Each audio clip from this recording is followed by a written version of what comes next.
Muy buenas tardes, ¿cómo están? Bienvenidos otra vez a nuestro estudio. Vamos a retomar el capítulo 7 del libro de Daniel para hacer un repaso, así podemos introducirnos ya en el tema.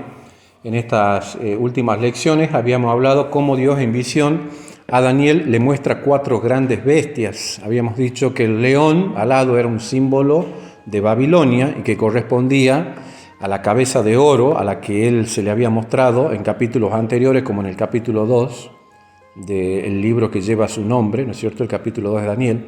Luego, en este capítulo 7 aparece un oso que está más alzado de un lado que del otro, con 3 costillas.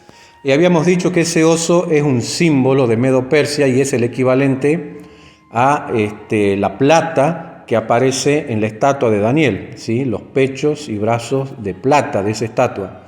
Luego aparece en el escenario otra bestia, una tercera bestia, que es un leopardo con 4 cabezas y 4 alas, que habíamos identificado con el reino de Grecia, ¿sí? Siendo su rey primero Alejandro Magno, y es lo que corresponde al metal de la estatua del capítulo 2 de Daniel con el bronce.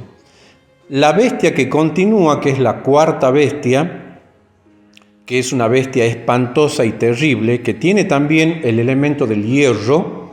¿Y dónde lo vemos al hierro? En la estatua de Daniel, en las piernas. Históricamente, el imperio que le continuó al de Grecia fue el imperio romano, fue el que le conquistó, que a su vez habíamos dicho que había sido conquistado, ¿sí?, por Grecia, porque Grecia influyó en las ciencias, las artes, la arquitectura, inclusive en la religión.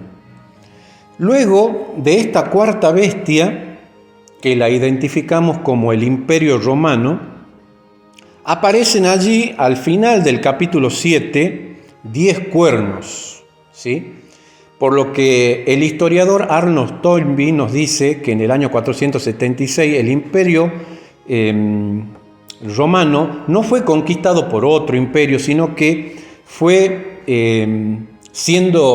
fue debilitado por las invasiones que sufrió el imperio romano en el norte de las tribus bárbaras, parcelando, ¿no es cierto?, y debilitando así el imperio romano y dando lugar a esos 10 cuernos, que sería el equivalente a los 10 dedos de esa estatua. No nos olvidemos que en la estatua del capítulo 2 de Daniel, el hierro llega hasta el final, llega hasta los dedos, solo que allí se va a agregar en la estatua de Daniel del capítulo 2 un elemento más, que es el barro, que se va a mezclar con el hierro. En realidad no se mezclan, pero el barro en la escritura es un símbolo no solamente del hombre, sino que también es un símbolo de la iglesia, ¿sí? Y acá lo interesante del capítulo 7 son estos 10 cuernos o 10 naciones que dieron lugar a lo que hoy nosotros conocemos como Europa. Y vamos a ver cómo de esos 10 cuernos, o de entre esos 10 cuernos, que se encuentran en el periodo o posterior al periodo de Roma, mejor dicho, ¿sí? El proceso sería Babilonia, Medo-Persia, Grecia, el Imperio Romano.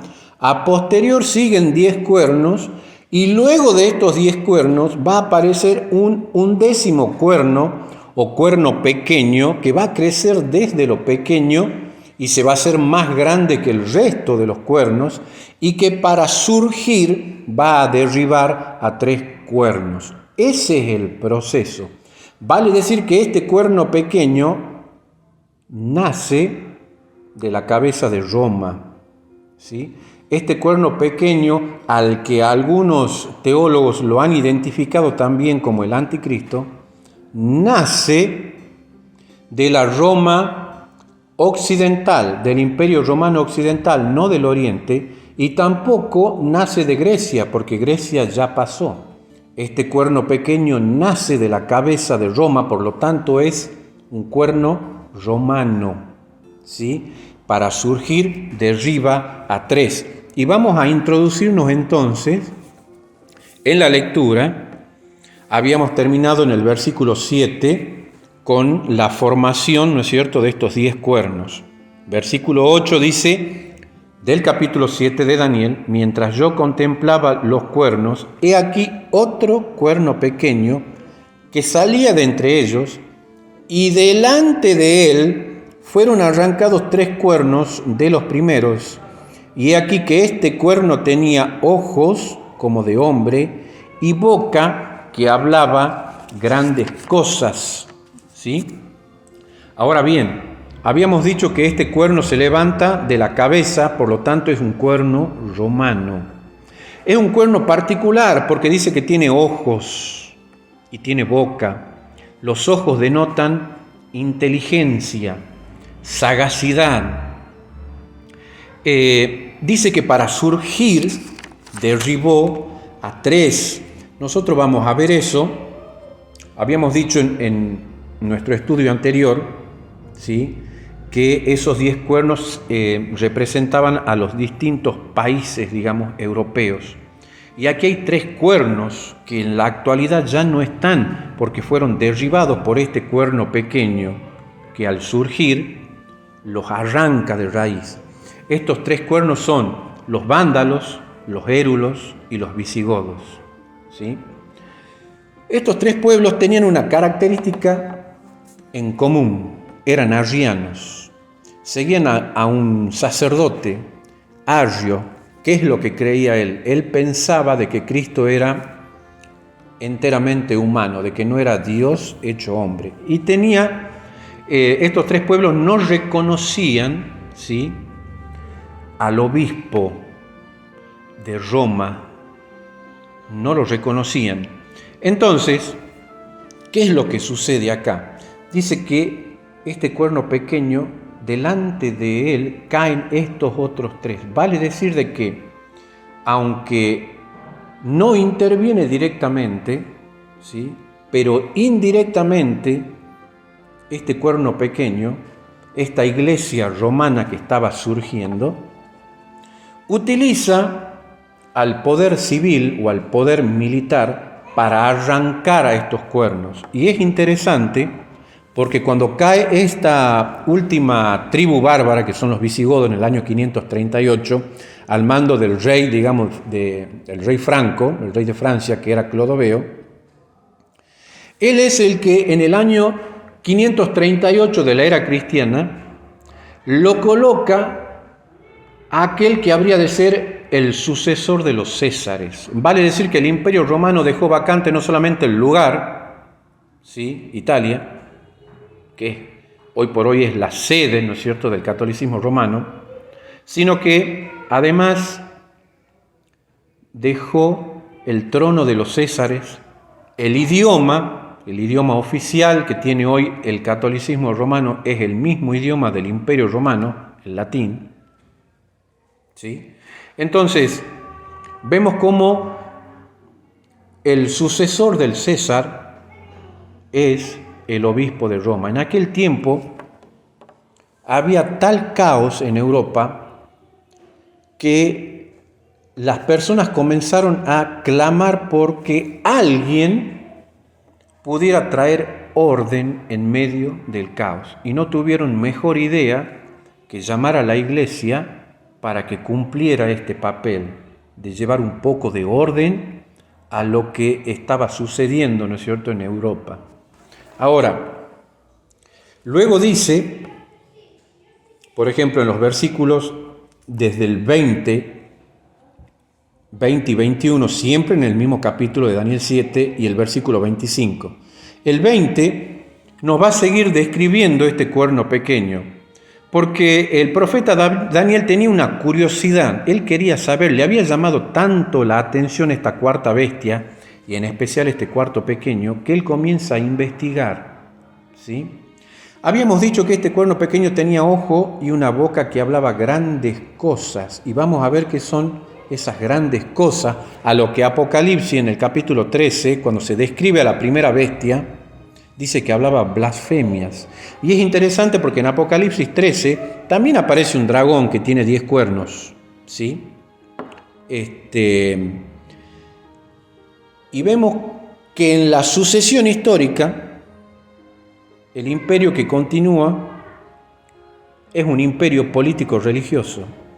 y es la Roma católica apostólica romana.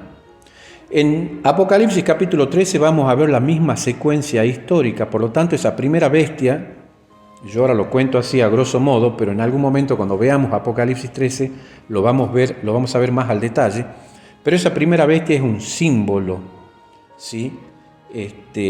Del catolicismo romano. Acá en Daniel se le llama cuerno pequeño, pero en Apocalipsis capítulo 13 se lo identifica como una bestia, como un reino, ¿sí? Porque de acuerdo a lo que dice Daniel, el capítulo 7, las bestias son reinos. Y es así, el catolicismo romano es un poder político, religioso, como lo vamos a ver acá, por ejemplo, versículos 20, 21 y el 25. Asimismo, que esa era la intención que tenía Daniel de saber más de estos cuernos, acerca de los 10 cuernos que tenía en su cabeza y del otro cuerno que le había salido delante del cual habían caído 3, y este mismo cuerno tenía hoja y que hablaba grandes cosas y parecía más grande que el resto de sus compañeros. No nos olvidemos que este cuerno pequeño, símbolo del catolicismo romano, que creció de lo pequeño más tarde se convertiría, ¿no es cierto?, en mayor que el resto. No nos olvidemos lo que la historia nos cuenta del catolicismo romano. Hubo un tiempo en la historia pasada en donde aquellos reyes, ¿no es cierto?, que se oponían, como el rey, por ejemplo, de Alemania, al catolicismo romano, fue depuesto por la misma iglesia. De manera tal que ese mismo rey alemán tuvo que emigrar, ¿no es cierto?, hasta donde se encontraba el Papa y pasó entre 3 y 4 días en medio del invierno descalzo afuera esperando que el Papa lo absolviera y le devolviera el trono. Esa era la influencia que tenían los papas en aquel tiempo, ¿sí? El versículo 21 dice: y veía yo que este cuerno hacía guerra contra los santos y los vencía. Es decir, no solamente era un poder político, porque evidentemente para derrocar a otros cuernos, que son símbolos también de reyes y de naciones, tiene que tener una influencia en el Estado, en el poder civil, ¿sí? Pero además, ¿sí?, dice que gobernaba también en la parte religiosa, porque dice que hacía guerra contra los santos y los vencía. ¿Quiénes son los santos? Bueno, los santos son todos aquellos que le han abierto su vida a Cristo, lo han aceptado como su Salvador personal. Apocalipsis, por ejemplo, el capítulo 14 y el versículo 12 dice: aquí está la paciencia de los santos, los que guardan los mandamientos de Dios y la fe de Jesús. Esta es una característica de los santos. Los santos, a quienes persiguió la iglesia en el tiempo de la Edad Oscura, la Edad Media, tenían estas características. Eran personas que se oponían, ¿sí?, al obispo de Roma, porque tenían un evangelio total y completamente diferente. Y entonces Roma los perseguía. Bien sabido es de el Santo Oficio o la Inquisición, que fue levantada por el catolicismo romano para perseguir a los santos del Altísimo. Versículo 25. ¿Qué más haría este cuerno pequeño? Dice que hablaría palabras contra el Altísimo, es decir, que es un poder religioso, ¿sí? Es un poder religioso. ¿Qué son estas grandes cosas que habla? ¿O qué son esas palabras en contra del Altísimo? Apocalipsis capítulo 13, que identifica al cuerno pequeño como, acá se habla, digamos, de la bestia, dice que el versículo 5, que se le dio boca que hablaba grandes cosas y blasfemias, y se le dio autoridad para actuar 42 meses, que también vamos a ver que hay un tiempo acá en el que actúa este cuerno pequeño, que en definitiva es el mismo tiempo en el que actúa esta primera bestia de Apocalipsis 13. ¿Qué son esas blasfemias? ¿Qué define la Biblia como una blasfemia? Bueno, busquemos Marcos, el capítulo 2, vamos al Evangelio según San Marcos, y vamos a ver qué es lo que la Biblia define como blasfemia. Jesús se encontraba allí en una situación muy particular. Había delante de él un paralítico al cual se le había traído, ¿no es cierto?, para que Jesús lo cure, ¿sí? Y Jesús, en el versículo 5 del capítulo 2 de Marcos, dice: al ver Jesús la fe de ellos, dijo al paralítico: hijo, tus pecados te son perdonados. El versículo 7, había allí gente que conocía muy bien la Escritura, como eran los escribas, los fariseos, los intérpretes de la ley. En el versículo 7 se dice: ¿por qué habla este así? Blasfemias dice. ¿Quién puede perdonar pecados sino solo Dios? Era correcto. Solo Dios puede perdonar pecado. Dios en ese sentido no ha cambiado, solo que ellos desconocían de que la persona que estaban delante de ellos era Dios mismo hecho hombre. Pero este cuerno pequeño, que es un símbolo del catolicismo romano, se arroga la pretensión de perdonar pecados. El sacerdote tiene la autoridad de absolver, ¿sí?, los pecados del hombre. La Escritura dice que yo debo confesar mis pecados a Jehová. Eso es lo que dice el salmista David. La Escritura me llama a mí a que yo confiese los pecados a Dios, que el único que puede perdonar mis pecados es Dios mismo. Sin embargo, este poder al que se le denomina cuerno pequeño se arroga esta pretensión y es una blasfemia, porque solo Dios puede perdonar pecados. ¿Qué otra cosa más es una blasfemia? Bueno, si buscamos por ejemplo San Juan, el capítulo 10 de Juan, Jesús allí se encontraba otra vez en una situación bastante particular. Dice el Evangelio según San Juan en el capítulo 10, los versículos 30 en adelante. Jesús dice: yo y el Padre uno somos. Y entonces los judíos volvieron a tomar piedras para apedrearle. Jesús respondió: muchas buenas obras os he mostrado de mi Padre, ¿por cuál de ellas me apedreáis? Le respondieron los judíos diciendo: por buena obra no te apedreamos, sino por la blasfemia, porque tú, siendo hombre, te haces Dios.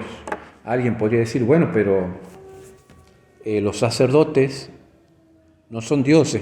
Bueno, habría que ver en las decretales, ¿no es cierto?, del catolicismo romano, qué es lo que dice del sacerdote y hasta el del mismo Papa.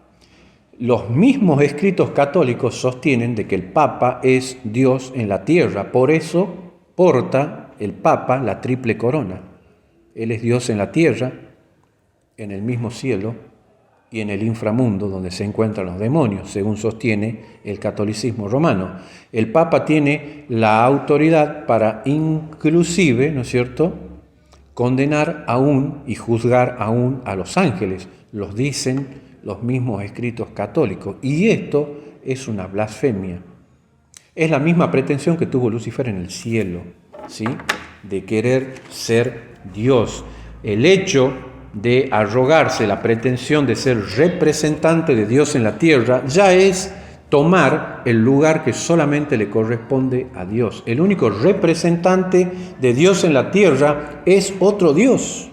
¿Y quién es ese? El Espíritu Santo. No puede ser otro. El capítulo 7, versículo 25 dice que hablará palabras contra el Altísimo, a los santos del Altísimo quebrantará y pensará en cambiar los tiempos y la ley, y serán entregados en su mano hasta tiempos y medio tiempo, que es la misma forma de tiempo expresada de otra manera que aparece en Apocalipsis 13, versículo 5, cuando se nos habla de 42 meses. Pero vamos por parte.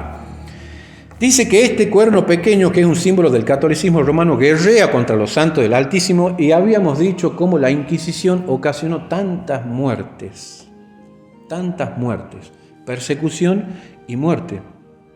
Y muy bien se le parece en su esencia al Imperio Romano, que era un poder perseguidor y asesino.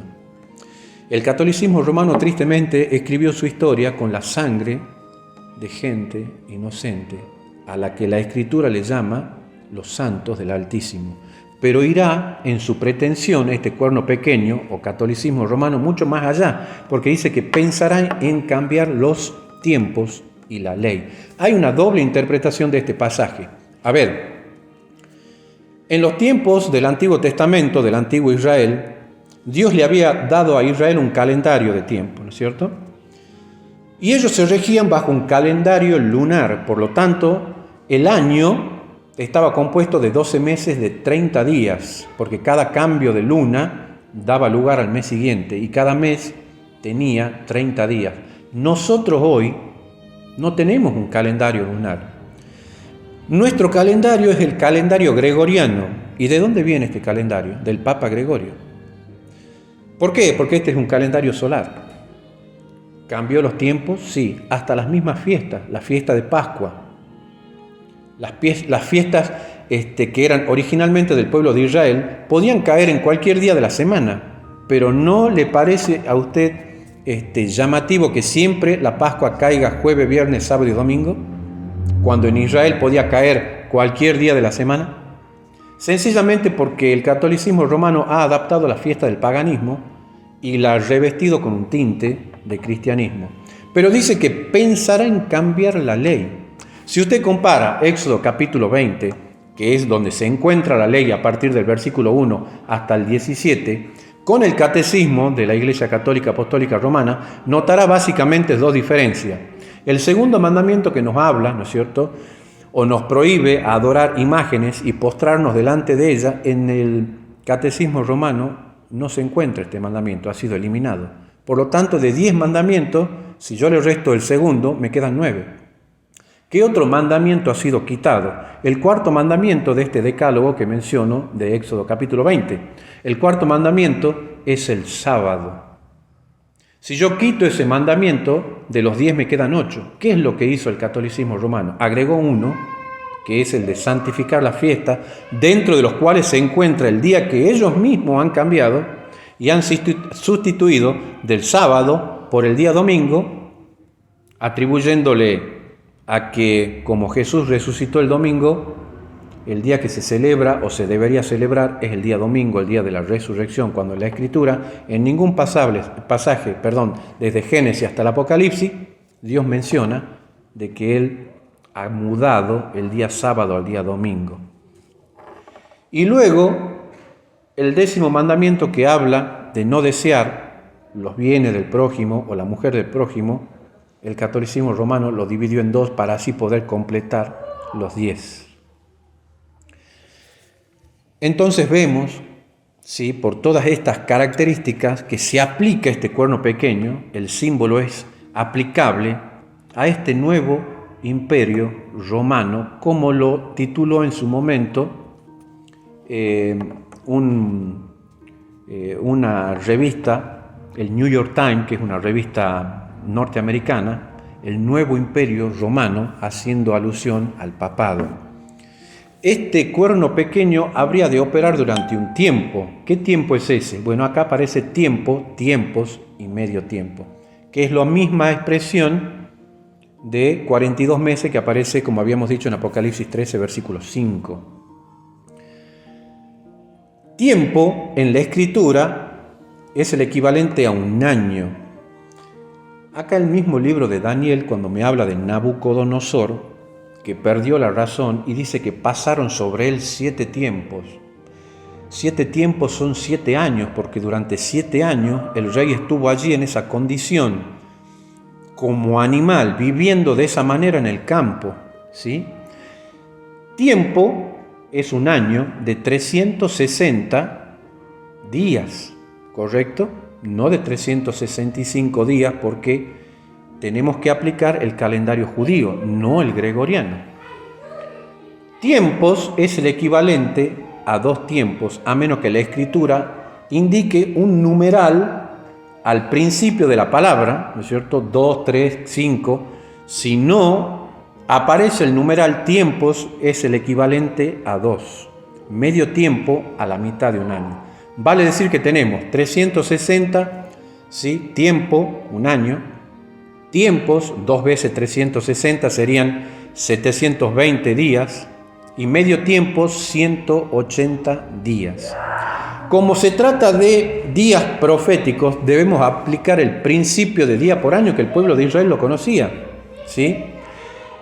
Hay un incidente en Números capítulo 14, cuando Dios acerca al pueblo de Israel a la Canaán terrenal, y ellos no quisieron entrar, quisieron mandar 2 espías para investigar si realmente la tierra de Canaán era como Dios decía, y durante cuánto tiempo estuvieron investigando y recorriendo la tierra. 40 días. ¿Y qué pasó? No quisieron entrar porque vieron muchos impedimentos para entrar a la tierra prometida. Entonces Dios los sentenció a pasar 40 años en el desierto, día por año.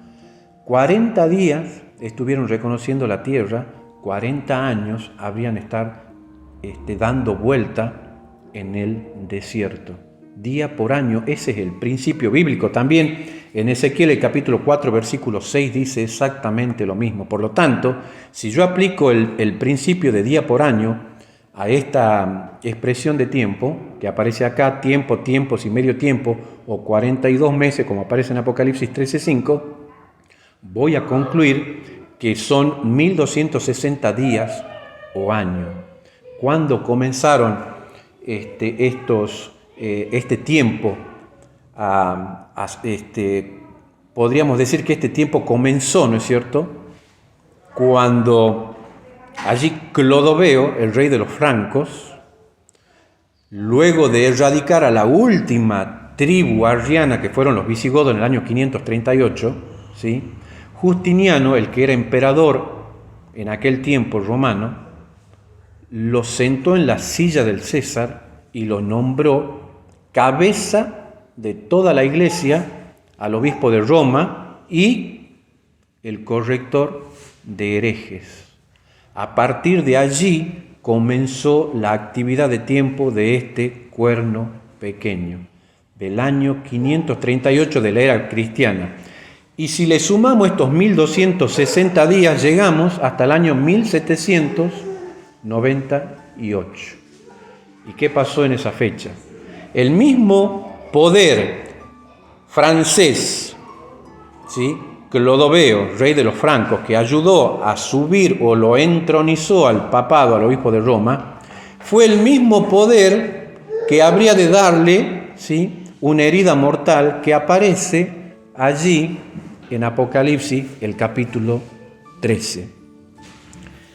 Con este pequeño estudio, que es más profundo, pero he tratado de resumirlo, durante todo este tiempo, la historia habría de denominar a este periodo como la Edad Oscura o la Edad Media. ¿Y qué religión imperaba en esta Edad Oscura? Fue la religión católica, apostólica y romana. Y es interesante, y lo vamos a dejar para un próximo estudio, que inmediatamente después de lo que Daniel está viendo en visión, que lo vea este cuerno pequeño, que ve la actividad del cuerno pequeño, Daniel ahora es llevado a que deje este plano, a ver este plano terrenal, y Dios lo invita a que él vea el plano celestial. Algo en paralelo estaba sucediendo en el cielo, y eso lo vamos a dejar para nuestro próximo estudio. Yo solamente menciono el versículo 9, ya que leímos hasta el 8. Dice: estuve mirando. ¿Qué estaba mirando él? Este cuerno pequeño, que crecía desde lo pequeño, que arrancó a 3, que era un poder político y religioso, que era un poder perseguidor, que era un poder blasfemo, que era un poder asesino, que era un poder que no solamente le iba a quitar la vida a los santos del Altísimo a través de la Inquisición, sino que además cambiaría o pensaría en cambiar la ley de Dios, porque la ley de Dios no se puede cambiar, es inmutable. Y en lo que él estaba mirando eso, dice: estuve mirando, versículo 9, hasta que fueron puestos tronos, y se sentó un anciano de días, cuyo vestido era blanco como la nieve, y el pelo de su cabeza como lana limpia. Su trono llama de fuego, y la rueda del mismo fuego ardiente. Un río de fuego procedía y salía delante de él, millares de millares le servían, millones de millones asistían delante de él. Esta es la hueste celestial. Esto es una escena que está sucediendo en paralelo, en lo que el cuerno pequeño está actuando aquí en la tierra. Algo está sucediendo en el cielo. ¿Y qué era lo que estaba sucediendo en el cielo? La última parte del versículo 10 dice: el juez se sentó y los libros fueron abiertos. Si hay un juez, hay un juicio. En paralelo, en lo que estaba operando aquí el cuerno pequeño y haciendo todo lo que la Biblia dice que estaba haciendo, arriba se estaba llevando a cabo un juicio. La idea de un juicio no es ajena a las Escrituras. En nuestro próximo estudio vamos a hablar acerca de este juicio, ¿sí? Y vamos a ver cómo hay un tiempo en el que estos libros fueron abiertos y vamos a descubrir esa fecha, ¿sí?, en que estos libros fueron abiertos, y vamos a ver cómo la Escritura nos habla de un día y un año en particular cuando Dios comenzó a juzgar. Que Dios los bendiga y nos vemos en un próximo estudio.